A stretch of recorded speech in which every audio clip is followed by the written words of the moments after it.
The bridge of the human warship Valiant was quiet, except for the soft beeping of computers and the gentle hum of the engines. Captain Daniel Hayes sat in his command chair, reading reports on a screen in front of him. He had been doing this job for 5 years now, ever since humanity joined the Galactic Coalition. It was mostly boring work, flying patrol routes through empty space, making sure everything was safe. Daniel was a tall man, with short brown hair and tired eyes. He had joined the military when he was young, back when humans were still alone in the universe. Then the aliens came and everything changed. They offered humanity a place in their coalition, a chance to join thousands of other species among the stars. But they were also afraid of humans, afraid of what Earth had made them. Lieutenant Sophie Grant sat at the communications station. She was young, maybe 25, with red hair tied back in a tight bun. She wore the same gray uniform as everyone else on the ship. Her job was to listen to all the radio signals in space, to make sure nothing important was missed. Suddenly, her screen lit up with a red warning. Her eyes went wide and she pressed a button to listen more carefully. What she heard made her heart beat faster. "Captain," she said, her voice cutting through the quiet bridge. "We're picking up a distress signal. It's on the Coalition emergency frequency." Daniel sat up straight in his chair. A distress signal was serious. It meant someone was dying out there in the cold darkness of space. "Where is it coming from?" Sophie's fingers moved quickly across her keyboard, pulling up information. "It's from an Arxian trade convoy, sir. They're near the Kelvor Nebula. The message says they're under attack. Multiple hostile vessels. They're asking for help from any coalition ship that can hear them." Daniel knew about the Arxians. They were peaceful creatures that looked like giant jellyfish floating in spacesuits filled with water. They controlled most of the trade in the galaxy, moving goods from one world to another. But they had no weapons, no military. They depended on other species to protect them. Commander Lucas Porter stepped closer to the captain's chair. Lucas was older than Daniel, with gray hair and a scarred face from an accident years ago. He had been in space longer than anyone else on the ship. "Sir, according to the navigation computer, we're the only coalition ship within 2 days' travel of their position." Daniel didn't need to think about it. There was only one choice. "Set course for the nebula. Maximum speed. Sound the battle station's alarm." Immediately, loud alarms began wailing throughout the entire ship. Red lights flashed in every corridor. Crew members ran to their positions, their training taking over. They had practiced for this moment hundreds of times, but this was real. Someone needed help, and they were going to provide it. In the fighter bay, deep in the belly of the ship, Lieutenant Jake Morrison was eating lunch when the alarm sounded. He dropped his sandwich and ran toward his fighter craft. It was a small, fast ship with powerful guns and missiles. Around him, 11 other pilots were doing the same thing, climbing into their fighters and starting the engines. Jake was 28 years old and had been flying fighters since he was 20. He was good at it, maybe the best pilot on the Valiant. His hands moved automatically across the controls, flipping switches and checking systems. His fighter came to life beneath him, humming with barely controlled power. "All hands, this is the captain." Daniel's voice echoed through every speaker on the ship. "We have received a distress call from Arxian civilians who are under attack. We are moving to intercept. I know the galaxy sees us as monsters, as weapons barely controlled. Today, let's show them what human monsters do when innocent people cry for help." The Valiant's massive fusion engines roared to life, burning brighter than before.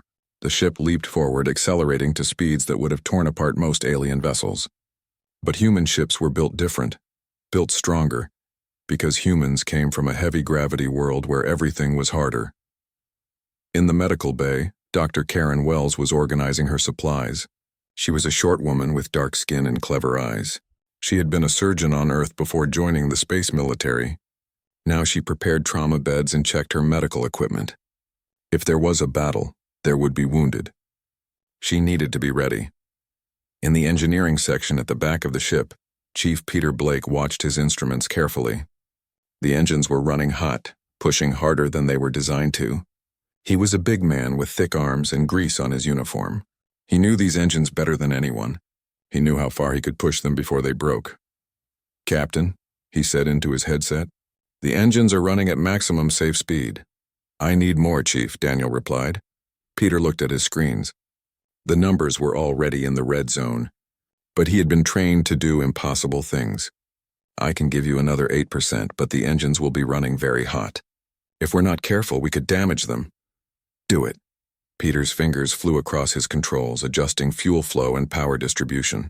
The Valiant surged forward even faster, the entire ship shaking slightly from the strain. On the bridge, Sophie watched her screen carefully. The distress signal was getting weaker. Captain, the Arxian signal is degrading. I'm detecting multiple explosions at their location. Daniel's jaw clenched tight. They were running out of time. How long until we reach them? 42 minutes at current speed, sir. 42 minutes. Daniel thought about how much could happen in 42 minutes. How many people could die? He had never met an Arxian before. Most of the crew hadn't, but it didn't matter. They were living beings, and they needed help. That was enough. The Valiant raced through space, leaving a trail of distorted space behind it. Inside the ship, hundreds of crew members prepared for battle. They checked their weapons, said quiet prayers, and thought about home. They were humans, predators from a death world called Earth. The other species in the galaxy feared them, thought they were too violent, too aggressive. Maybe they were right. But today that violence would be used for something good. Today Earth's monsters would protect the innocent. The minutes ticked by slowly. On the bridge, everyone watched the countdown timer.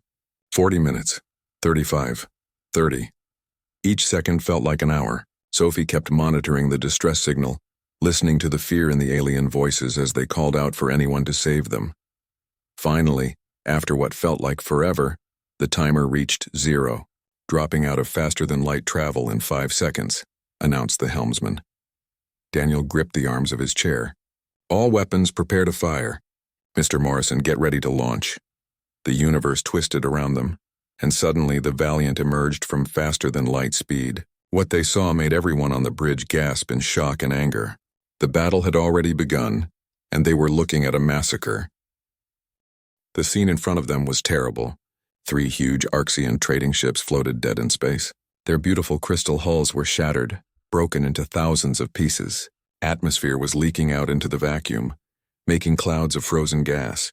Small cargo containers drifted everywhere like leaves falling from trees. Each one had probably contained valuable goods, but now they were just debris. Contact, Sophie called out sharply. Her voice was tight with controlled anger. 6 hostile vessels, frigate class. The computer says they match Kryn raiders. Daniel had heard of the Kryn. They were a species that had left the Coalition years ago, deciding they didn't want to follow the rules. Now they survived by attacking merchant ships and stealing cargo. They were cowards who only fought when they knew they would win easily. What are they doing? Daniel asked, studying the tactical display in front of him. Lucas pointed at the screen. They've surrounded the last Arxian transport. They're not shooting to destroy it quickly. They're taking their time playing with it. Daniel felt anger rise in his chest, but he kept his voice calm. That was important in combat. Leaders had to stay calm, or everyone else would panic. What's our weapon status? All railguns are hot and ready. Missile tubes are loaded. Fighters are prepared to launch, Lucas replied immediately. Launch all fighters. Weapons target the raiders attacking that last transport. Let's get their attention off the civilians. The Valiant's fighter bay doors opened like a huge mouth. 12 small fighter craft streamed out in a tight formation. Jake Morrison led them, his hands steady on the controls.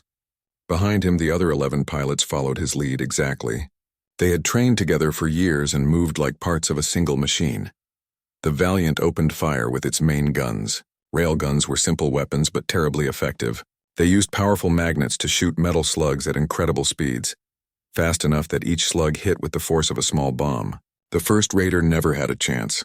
The metal slugs tore through its shields like they were made of paper, then ripped the ship apart. It exploded in a bright flash of light. The other 5 Kryn vessels immediately stopped attacking the Arxian ship. They turned to face this new threat. Their communication channels filled with angry clicking sounds. The Kryn didn't speak the same languages as most species, but the computer tried to translate anyway. Sir, we're receiving a transmission from the raiders, Sophie said. Let me hear it.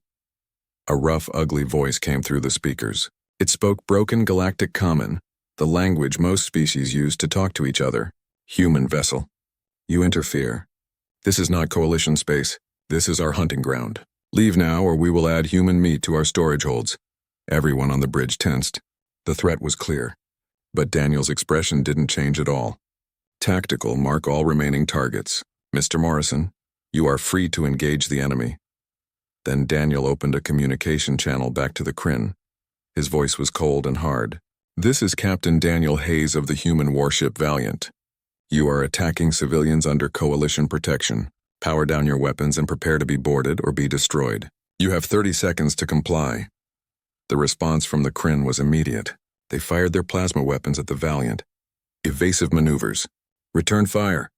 Daniel gripped his chair as the Valiant rolled to the side, dodging most of the incoming plasma bolts. 2 of them hit anyway, slamming into the forward shields. The bridge lights flickered for a moment as the shields absorbed the energy. Jake Morrison's squadron swept down toward the enemy ships like hunting birds. The human fighters were smaller and faster than the Kryn vessels. More importantly, they were piloted by humans, beings whose ancestors had hunted in packs for millions of years. The instincts for pack hunting were still there, buried deep in human DNA. Fox 3, Fox 3, Jake called out. That was the code phrase meaning he had launched missiles. His target was a raider trying to run away from the battle. The missiles streaked after it, guided by advanced computers that could predict where the enemy would go. The raider pilot was skilled. The ship twisted and turned, trying to shake the missiles. But it was useless. The missiles were too smart, too persistent. They caught up with the raider and exploded against its hull. The ship broke apart, adding more debris to the field. Another raider died. 4 left. The battle spread out across the debris field. Ships moved in 3 dimensions, up and down and sideways, fighting in ways that were impossible on a planet. The Kryn raiders were experienced fighters. They had done this many times before, but they had never fought humans in space combat. 2 raiders breaking formation, moving to flank us, Sophie called out, watching her tactical display. Daniel saw what they were trying to do immediately. It was a classic military maneuver called a pincer attack. The 2 raiders would come at the Valiant from different sides, forcing the human ship to split its fire. Against most species it would work well. Mr. Porter, rotate the ship 90 degrees. Give them our starboard weapons. Mr. Morrison, I'm going to drive these targets directly toward your position. Copy that, Captain. We're ready and waiting. Jake's voice came back. The Valiant spun on its axis, moving with surprising grace for such a large ship. Human engineering had created something special. A warship that could move like a fighter. The 2 flanking raiders suddenly found themselves facing a wall of railgun fire from fresh weapons that hadn't been used yet. One raider pilot was very skilled and managed to dodge most of the fire. The other was not as lucky. Railgun slugs punched through its shields and hull, and the ship exploded into fire and metal fragments. But the surviving raider had dodged right into Jake Morrison's trap. The human fighters had positioned themselves perfectly during the chaos. As the raider tried to escape from the Valiant's guns, it flew directly into a spread of missiles and cannon fire from all 12 fighters. The raider's shields collapsed under the concentrated fire, and its hull came apart like a broken toy. 3 raiders left now. In the Valiant's medical bay, Dr. Karen Wells received her first patients. 2 crew members came in with minor injuries from when the plasma bolts hit the shields. The impact had thrown them against walls. She worked quickly and efficiently, treating burns and checking for concussions, but her mind was on the battle still raging outside. If the shields failed completely, she would have much worse injuries to treat. In the engineering section, Peter Blake watched his displays with growing worry. The engines were running extremely hot, just as he had warned. Captain, we're running very hot, like I said we would. The core temperature is climbing into dangerous levels. How long can we maintain combat operations? Daniel asked. 15, maybe 20 minutes before we need to reduce power and let things cool down. Understood. We'll finish this quickly. The 3 remaining Kryn raiders had regrouped, forming a defensive triangle in space. They were learning, adapting to human tactics. Their plasma cannons fired together in coordinated volleys, creating walls of superheated gas that forced the Valiant to constantly move and dodge. Sir, the Arxian vessel is trying to contact us, Sophie said. Put them through. A strange musical voice filled the bridge. It sounded like water flowing over rocks, beautiful despite the fear in it. Human vessel, this is Trademaster Velix of the Arxian merchant fleet. We are in your debt. Our shields are failing. Our engines are damaged. We cannot run or fight. If you can drive these predators away, we will survive. Please help us. Daniel heard the desperation in that alien voice. These were beings he had never met, from a species he barely knew anything about. But they were alive, they were afraid, and they needed help. That was all that mattered. Trademaster, this is Captain Hayes. Hold your position and stay calm. We're not done yet. He studied the tactical display carefully. The 3 raiders were being smart, using their numbers to create crossfire situations where the Valiant would take damage no matter which way it moved.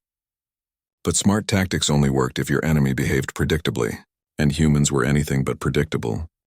Daniel stared at the tactical screen, his mind working through possibilities. The 3 Kryn raiders had formed a tight triangle, and they were being careful now. They had watched 3 of their companions die and learned from it. They kept their distance, used coordinated fire, and didn't give the Valiant any easy shots. But Daniel had noticed something in the debris field. A large chunk of a destroyed Arxian ship was floating nearby, drifting slowly through space. It was big, maybe the size of a small building. An idea formed in his mind, the kind of idea that most species would never consider. It was risky, strange, and very human. Mr. Porter, prepare a firing solution on that debris at coordinates Delta 7. Use maximum ordnance, Daniel said calmly. Lucas looked at the coordinates on his screen, then looked back at the captain with a confused expression. Then understanding crossed his face and he smiled. Yes, sir.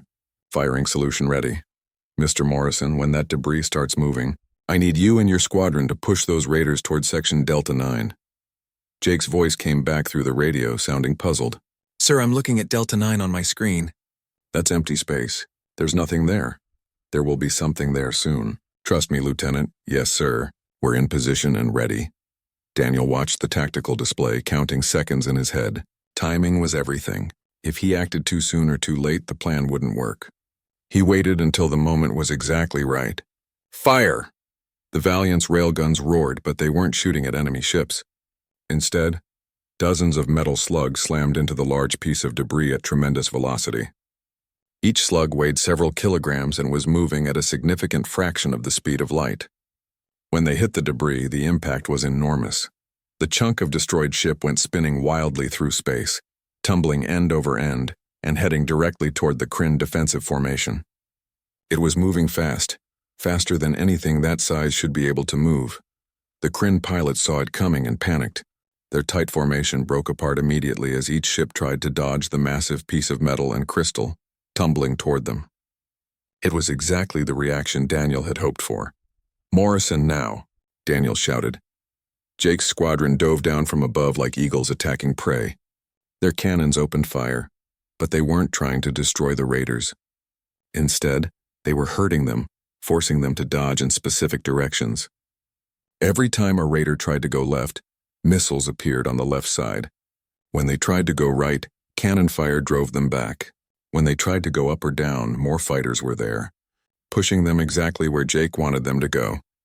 The Kryn pilots were skilled, but they were fighting on instinct now, dodging threats without thinking about where they were going. They didn't see the trap until it was far too late.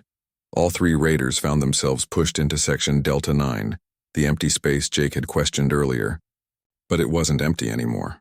During the entire battle, the Valiant had been slowly drifting into a new position. Now the 3 raiders discovered they were at point-blank range from a human warship, so close they could see details on its hull. All batteries, fire, Daniel said quietly. The darkness of space turned into daylight. Every weapon on the Valiant fired at once. Railguns, missile launchers, point defense cannons, everything. At this range, the raiders' shields might as well not have existed. The weapons were designed to hit targets thousands of kilometers away. At just a few hundred meters, they were unstoppable. 2 of the raiders simply ceased to exist. They didn't explode dramatically like in entertainment videos. They just came apart, torn into so many pieces that it was impossible to tell there had ever been ships there. The 3rd raider somehow survived, though barely. Its hull was torn open in dozens of places. Atmosphere vented into space in white plumes. Its engines flickered and died. The ship tumbled slowly, completely helpless. Sir, the damaged raider is transmitting, Sophie said. Her voice was tight with emotion. Let me hear it. The same rough voice from earlier came through, but it sounded completely different now. The arrogance was gone, replaced by pain and fear. Mercy, we yield. We surrender. Mercy, human predator, please. Daniel looked at the tactical display. The raider was finished. It couldn't fight, couldn't run, couldn't do anything. By the laws of the Galactic Coalition, he was required to accept their surrender and take the crew prisoner. He thought about the 3 Arxian ships that had been destroyed, hundreds of innocent traitors, beings who had never hurt anyone, who had died terrified and alone in the cold vacuum of space. He thought about what the raiders had said earlier about adding human meat to their storage holds. They had laughed about it. "Negative," Daniel said quietly. "You had your chance to surrender. I gave it to you before we fired the first shot. You chose violence. You murdered civilians. You threatened my crew. You wanted to hunt? Welcome to the top of the food chain." Lucas looked at him. "Sir, are you sure?" Daniel met his second-in-command's eyes. "They fired on us after being given a chance to surrender peacefully. They murdered defenseless civilians. They threatened to butcher our crew and laughed about it. I gave them their one chance. They made their choice." He turned to the weapons officer. "Finish it." The weapons officer hesitated for just a second, then pressed the firing button. A single missile streaked across the short distance and slammed into the crippled raider. The ship exploded, and then there was nothing. The bridge was completely silent for several long seconds. No one spoke. No one moved. They had just executed a surrendering enemy, something that most coalition species would consider a war crime. But everyone on the bridge had heard the same distress calls, had seen the same destroyed civilian ships. Finally, Sophie spoke up, her voice soft. "Captain, the Arxian vessel is trying to contact us again. Put them through." Trademaster Velix's voice sounded different now. Not just relieved, but filled with something like awe. "Captain Hayes, we watched the battle. I have been trading among the stars for 40 cycles of my homeworld, and I have never seen anything like what you just did. Your tactics, your aggression, your coordination, it was like watching a pack of void sharks hunting together." Daniel allowed himself a small smile. Void sharks were predators that lived in the upper atmospheres of gas giant planets. They were considered among the most dangerous creatures in known space. "Trademaster, do you require assistance? Do you have wounded?" "Yes, Captain. We have many wounded, and our engines are barely functional. We can move, but not far or fast. But Captain Hayes, may I speak plainly with you? May I say what is truly on my mind?" "Of course, Trademaster. Say whatever you need to say." There was a pause, as if the alien was gathering courage. "The galaxy fears your kind, Captain Hayes. We Arxians, we have heard the stories about humans. You come from a death world where everything tries to kill you. You are predators who fought your way to the stars through violence and determination. When the Coalition offered your species membership, we Arxians voted yes because we believe in peace, in giving all species a chance to grow and learn. But I will be honest, many of us were afraid.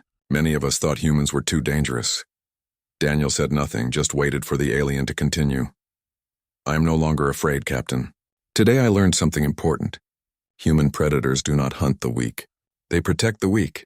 They hunt the hunters. They hunt the evil ones who prey on innocents. That is a very different thing. That is not something to fear. That is something to be grateful for." Daniel felt something tight in his chest loosen just a little. "Thank you, Trademaster. We're going to dock with your ship and provide assistance. Our medical team will help your wounded, and our engineers will repair your engines as best they can. We are in your debt, Captain. By the old customs of my people, we are now bond sworn to you and your crew. We will remember what you did here today." Daniel stood up from his command chair. "Mr. Porter, you have the bridge. Begin rescue operations. I'm going to go check on the medical and engineering teams." As he walked off the bridge, Daniel could feel the eyes of his crew on him. They had questions, he knew. Questions about the raider he had refused to spare. Questions about whether they had done the right thing. But those were questions for later, after the wounded were treated and the immediate crisis was over. The Valiant moved slowly alongside the damaged Arxian vessel, matching its drift through space. Up close, the alien ship was beautiful despite the damage. It was made of some kind of crystalline material that caught and reflected light in strange ways. Through the transparent sections, Daniel could see the Arxians moving around inside, their jellyfish-like bodies floating in corridors filled with water. The docking procedure took 20 minutes. Human ships and Arxian ships were built completely differently, so connecting them required careful work and lots of flexible adapters. Finally, with a gentle thump that echoed through both vessels, the connection was complete. Dr. Karen Wells led her medical team through the connecting tube. She carried a large case of medical supplies and wore a special suit that would let her work in the water-filled environment of the Arxian ship. Behind her, 3 medical technicians carried more equipment. When she stepped through into the Arxian vessel, Karen stopped and stared. She had read about Arxian biology, but had never seen it in person. The injured aliens were laid out on soft beds that floated in the water. Their translucent bodies pulsed with dim light, and she could see their internal organs moving inside them. "Okay, team, let's remember our training," Karen said, trying to sound more confident than she felt. "Their biology is completely different from ours, but the principles are the same. Stop the bleeding, stabilize the patient, treat for shock." She moved to the nearest injured Arxian and began scanning it with her medical equipment. The readings made no sense at first. The Arxian had 3 separate circulatory systems instead of 1. Its nervous system was distributed throughout its entire body, rather than concentrated in a brain. Its body chemistry was based on completely different elements than human biology. "This is incredible," she whispered to herself. "We're going to need to completely rewrite all the trauma guidelines for this species." But Karen was a good doctor, and good doctors adapted. She worked slowly and carefully, learning as she went. When standard human medicines didn't work, she tried different combinations. When normal bandages were useless on the translucent flesh, she improvised new techniques. Around her, her team did the same. One of the Arxians near her made a sound like water flowing over rocks. Her translator interpreted it as words. "Human doctor, will I survive? My family, my offspring, I need to see them again." Karen looked at the alien. Despite its completely different appearance, she could see the same fear in its clustered eyes that she had seen in human patients. Fear of death, fear of never seeing loved ones again. "Yes," she said firmly. "You're going to survive. I promise you that." Meanwhile, in another section of the Arxian ship, Peter Blake and his engineering team were examining the damaged engines. The Arxian power system was like nothing Peter had ever seen. It used some kind of exotic matter to generate thrust, technology far beyond current human understanding. "Chief, I don't even know where to start," said one of the younger engineers, a man named Carl. Peter scratched his head and studied the alien machinery. "Neither do I, kid. But we don't need to understand how it works. We just need to make it work well enough to get them home." He pulled out a portable computer and started scanning the systems, building a 3-dimensional model in the computer's memory. Slowly, patterns began to emerge. The Arxian engines were different, yes, but they still followed basic physics. Energy went in, thrust came out. There were fuel systems, cooling systems, control systems. "It's like trying to fix a car when you've only ever seen bicycles," Peter muttered. But he was a good engineer, and good engineers solved problems. He started connecting human power cells to Arxian systems, using every adapter and converter he could find. It was ugly work, like putting together a puzzle made from pieces that didn't quite fit. But slowly, impossibly, it started to work. On the Arxian bridge, Captain Daniel Hayes met Trademaster Velix in person for the first time. The Arxian was large, maybe 3 meters across, with a body that shimmered with beautiful patterns of bioluminescence. According to Daniel's translator, the patterns were a form of communication, adding emotional context to the words. "Captain Hayes, we are 73 beings alive because of your ship's intervention," Velix said. The patterns on his body pulsed with colors that the translator indicated meant deep gratitude and respect. "By the customs of my people, we are now bond-sworn to you and your entire crew." Daniel shifted uncomfortably. He didn't like the idea of people owing him things. "That's not necessary, Trademaster. We were simply doing our duty as coalition members. Perhaps by human customs this is merely duty. For my people, it is everything." Velix's patterns shifted to colors the translator couldn't quite interpret. "But Captain, I must ask you about something that troubles me. The final raider, the one that asked for mercy, you showed none. You destroyed it. Why?" Daniel had known this question would come. He had been asking it to himself as well. "Trademaster, I gave them a chance to surrender before we fired the first shot. A clear chance with 30 seconds to comply. They chose to shoot at us instead. They murdered your people and laughed about it. They threatened to kill and eat my crew. When they finally asked for mercy, it was only because they had lost the ability to kill us. That's not a real surrender. That's just losing." Velix was quiet for a long moment, his body patterns shifting through complicated colors. "This is predator logic, but I do not think it is cruel logic. You gave them the opportunity to choose peace. They chose violence instead. The responsibility for their deaths lies with them, not with you. I think I am beginning to understand humans better now." Over the next several hours, the rescue operation continued. Karen and her medical team worked miracles, saving Arxians who by all rights should have died. Peter and his engineers performed equally impossible feats, getting the damaged engines running again through sheer determination and creative problem-solving. During this time, the news of the battle began to spread. The Arxian trade networks were vast, spanning thousands of worlds. Traders talked to each other constantly, sharing information about routes, prices, and dangers. The story of how a human warship had responded to a distress call and destroyed 6 raiders without hesitation spread like fire. Within hours, beings on hundreds of worlds knew what had happened. The humans, the feared predators from Earth, had raced to help aliens they barely knew. They had fought with shocking violence and effectiveness, and they had won. In the capital city of the Galactic Coalition, on a space station the size of a small moon, the Council convened an emergency session. The Council chamber was enormous, with seats for representatives from 300 different species. Today, nearly all of those seats were filled. Council member Thrix of the Polonian Collective stood to speak first. The Polonians were insect-like creatures, cautious and bureaucratic. They believed in rules, procedures, and careful consideration. This is exactly what we feared when we allowed humans to join the coalition, Thrix clicked through his translator. They acted unilaterally without consulting the Council. They used excessive force, destroying 6 ships. They even executed a surrendering enemy. This is not peacekeeping. This is warmongering. Murmurs of agreement came from some parts of the chamber. Many species were uncomfortable with human aggression, even when it was used for good purposes. But Council member Yara of the Virindi Harmony stood to respond. The Virindi were beings of pure energy, ancient and wise. They had been traveling the stars when most species were still living in caves. The humans responded to a legitimate distress call from coalition civilians under attack. Yara's translated voice was calm and measured. They eliminated a clear and present threat.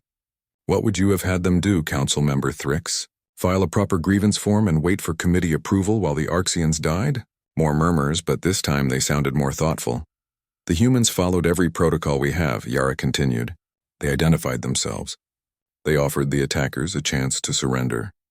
Only when attacked did they respond with force. And yes, they destroyed an enemy that had refused surrender and murdered civilians. I ask you all, what would your species have done in the same situation? The debate continued for hours, with different species taking different positions. Some thought the humans were too violent.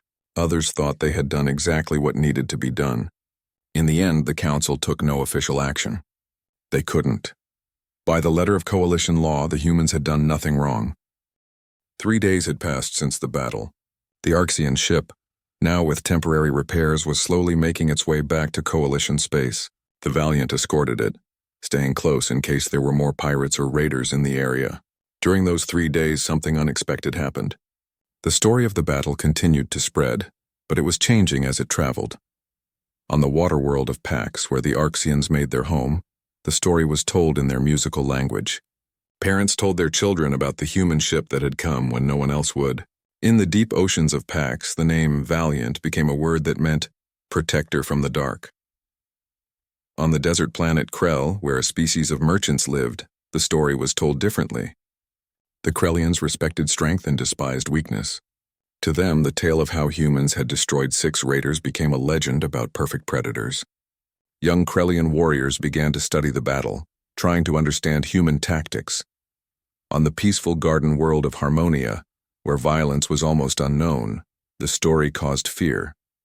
The Harmonians were afraid of the humans' capability for destruction. But even they had to admit that the humans had saved innocent lives. The story reached Earth through official military channels. In a secure office building in Geneva, Admiral Kate Sullivan sat at her desk and watched the video recordings from the Valiant. She was an older woman with steel-gray hair and sharp eyes. She had been in the military for 30 years and had seen combat more times than she cared to remember. She watched the battle footage 3 times, studying every decision Daniel Hayes had made. When it was over, she leaned back in her chair and smiled. That boy did good, she said to herself. But Kate also saw the bigger picture. She pulled up reports coming in from across coalition space. In the 3 days since the battle, there had been 47 distress calls from civilian vessels under attack. That was normal. What wasn't normal was that 31 of those distress calls had specifically requested human ships to respond. Kate understood what was happening. The galaxy was learning that humans would answer when others called for help. That was good, but it also meant humanity was volunteering itself as the emergency responders for an entire galaxy. That was a huge responsibility. She began issuing orders. Every human ship in Coalition space was to remain on high alert. New patrol routes were established to better cover the areas where pirates and raiders operated. More ships were authorized for construction. If humanity was going to be the galaxy's protectors, they needed to be ready for it. Back on the Valiant, Daniel sat in his private quarters writing his official report. Military regulations required detailed documentation of any combat engagement. He had been working on the report for hours, describing exactly what had happened and why he had made each decision. The hardest part to write about was the final raider, the one that had surrendered. Daniel knew that decision would be studied, questioned, and debated. Some would say he had committed a war crime. Others would say he had done what was necessary. He wrote the truth as he saw it. The raiders had been given a clear opportunity to surrender before any shots were fired. They had chosen violence. They had murdered defenseless civilians. When they finally asked for mercy, it was only because they had lost the power to kill. Daniel wrote that he had made a judgment call and he stood by it. But he also recorded a personal message, something that would be sent to every human ship and colony. This message was different from the official report. This was about what it meant to be human in a galaxy that feared them. "This is Captain Daniel Hayes of the warship Valiant," he began, speaking directly to the camera. "3 days ago we answered a distress call from beings we had never met, who barely knew us, who were afraid of us. We raced into danger without hesitation because that's what humans do. We protect those who cannot protect themselves. We answer the calls that others ignore." He paused, thinking carefully about his next words. "The galaxy fears us because we are predators.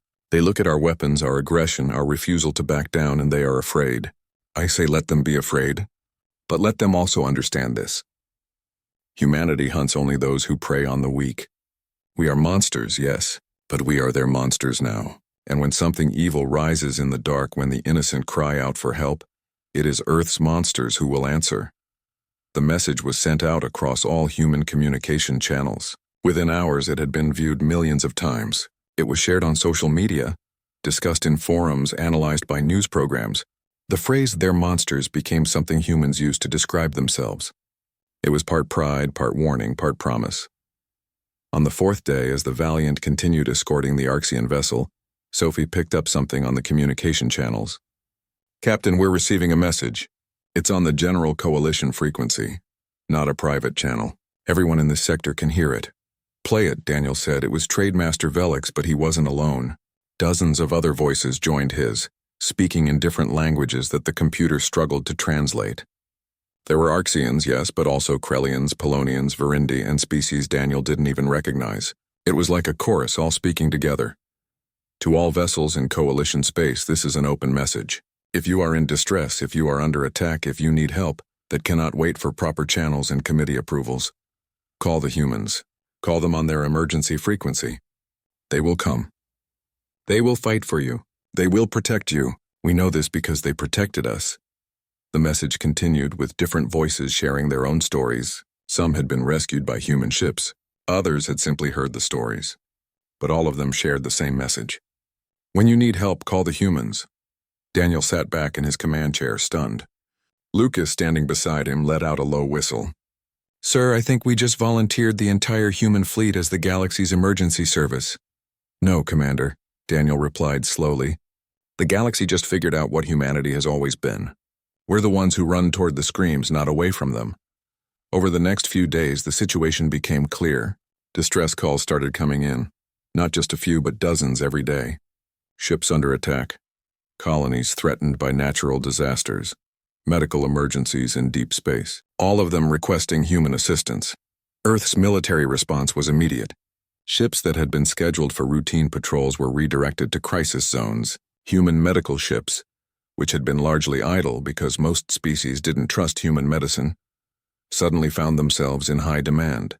Human engineers who had struggled to find work because their methods were considered too aggressive were now being asked to solve impossible problems. On a damaged cargo ship near the frontier, a human engineering team managed to restart a fusion reactor that 3 other species had declared unfixable.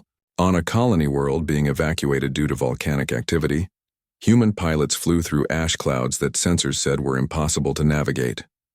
On a luxury passenger liner that had been hijacked by terrorists, human special forces ended the situation in 4 minutes with 0 civilian casualties. Each success created more requests. Each request accepted created more success stories.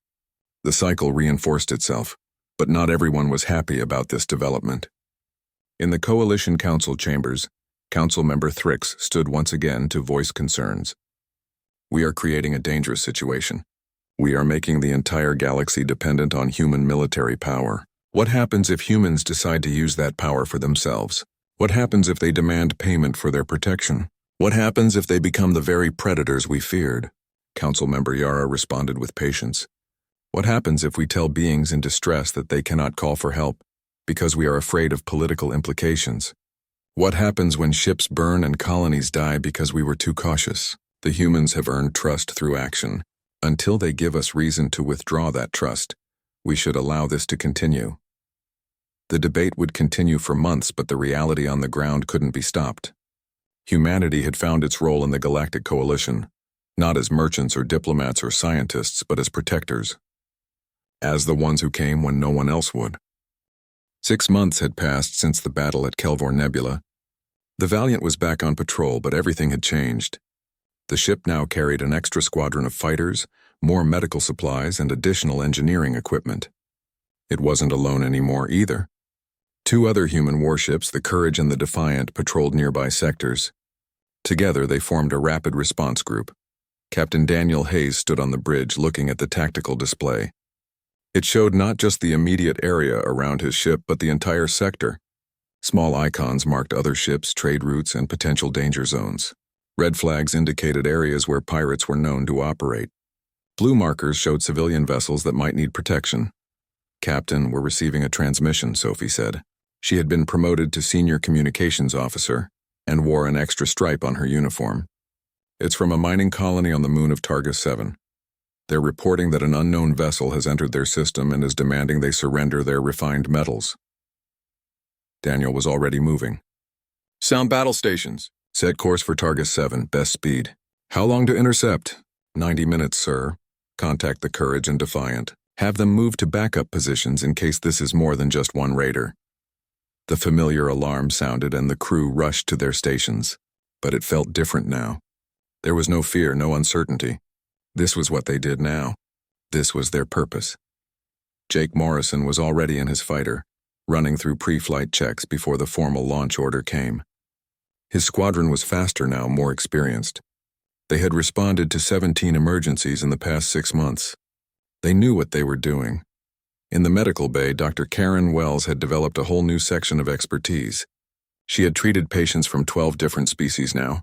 Her medical journals, detailing treatments for alien biology, had become required reading for every human doctor serving in space. Universities on Earth were offering to make her a professor. She had turned them all down. This work was too important. Peter Blake and his engineering team had become legends among the merchant ships. There was a saying now among traders. If it's broken and 3 species say it can't be fixed, call the human engineers. They'll fix it with spare parts and stubbornness. Peter had that saying printed on a shirt that he wore when off duty. The Valiant dropped out of faster-than-light travel at the edge of the Targus system. The tactical display immediately lit up with contacts. 1 large raider ship orbited the mining colony's moon, but there were also 4 smaller vessels, probably support craft or stolen cargo ships. They're better organized than the Kryn were, Lucas observed. This isn't just random piracy. This is coordinated. Daniel studied the formation. The raiders had positioned themselves well, with clear fields of fire and escape routes planned. Whoever was in command knew what they were doing. Open a channel to the raider vessel. Channel open, sir. Attention, unknown vessel. This is Captain Daniel Hayes of the human warship Valiant. You are threatening civilians under Coalition protection. Power down your weapons immediately and prepare to be boarded. This is your only warning. The response came quickly, but it wasn't what Daniel expected. The voice was calm, almost amused. Captain Hayes, yes, we have heard of you. The human who destroyed 6 Kryn ships. The predator who showed no mercy. We are not Kryn, Captain. We are professional soldiers, not cowardly pirates. If you want these miners to live, you will leave this system immediately. Daniel's jaw tightened. You have 10 seconds to comply with my previous order. Or what, Captain? Will you fire on us while we hold civilians hostage? Will you risk their lives? We have positioned our ships next to the colony's habitat domes. One shot from us and thousands die. Your reputation says you protect the innocent. So protect them, leave. It was a smart tactic, Daniel had to admit. Use the humans' own reputation against them. Make it so that any aggressive action would result in civilian deaths. Most coalition captains would withdraw and wait for negotiators. But Daniel wasn't most captains. Mr. Morrison, I need a tactical assessment. Can your fighters disable those support vessels without hitting the colony? Jake's voice came back immediately. He had already been studying the problem. It's tight, sir. Real tight. But yes, we can do it. High probability of success. High probability isn't certainty, Lieutenant. No, sir. But neither is letting these people threaten civilians whenever they want. Sometimes you have to trust your training and take the shot. Daniel made his decision in seconds. All fighters launch. Target the support vessels. Disable only, no kills unless necessary. I want their command ship to see their backup disappear. Valiant will handle the main raider. Sir, they'll see us launching fighters, Lucas warned. They might start shooting civilians. No, they won't. They're professionals, like they said. Killing hostages only makes sense if you're desperate or stupid. They're neither. They're trying to bluff us. Time to call that bluff. The Valiant's fighter bay opened and 12 interceptors streamed out. They didn't head directly for the raiders. Instead, they scattered, using the moon's gravity and terrain to mask their approach. Jake led them on a complex route, staying low over the lunar surface using craters and mountains for cover. On the raider command ship, alarms started going off. The human fighters had disappeared from sensors. That shouldn't be possible. The raider captain, a Vortan named Krell, felt his confidence waver. He had studied human tactics, watched recordings of their battles, but watching and experiencing were very different things. Where are those fighters? He demanded. Unknown, sir. They're using the terrain to break sensor lock. Our computers can't track them. Krell felt something he hadn't felt in years. Fear. Not of death, but of the unknown. Humans fought differently than everyone else. They took risks that no sane species would take. They trusted their instincts in ways that computers couldn't predict. All ships, weapons hot. If those fighters appear, shoot them down immediately. But when the human fighters appeared, they came from 12 different directions at once, rising from behind crater rims and mountain peaks like ghosts. They moved faster than the raider crews could react, weaving through the space between the support vessels and the colony with impossible precision. Jake's targeting computer screamed warnings at him. He was flying through a gap that was barely wider than his fighter. One mistake, one tiny error, and he would crash into either the colony habitat or a raider ship. He ignored the warnings and trusted his hands, his eyes, his instincts. His cannons fired not at the center of the support vessel but at specific points. Engine mounts, weapon hardpoints, sensor arrays. The raider ship didn't explode. It just stopped working, tumbling gently in space, no longer a threat. Around him, the other 11 pilots did the same. In 30 seconds, all 4 support vessels were disabled and drifting. Not one shot had come close to the civilian colony. The human pilots had threaded needles at combat speed. On the raider command ship, Krell stared at his displays in disbelief. Impossible. What he had just seen was impossible. No pilots in the galaxy were that skilled. No species took risks like that. Raider vessel, this is Captain Hayes. Your support is gone. You're alone.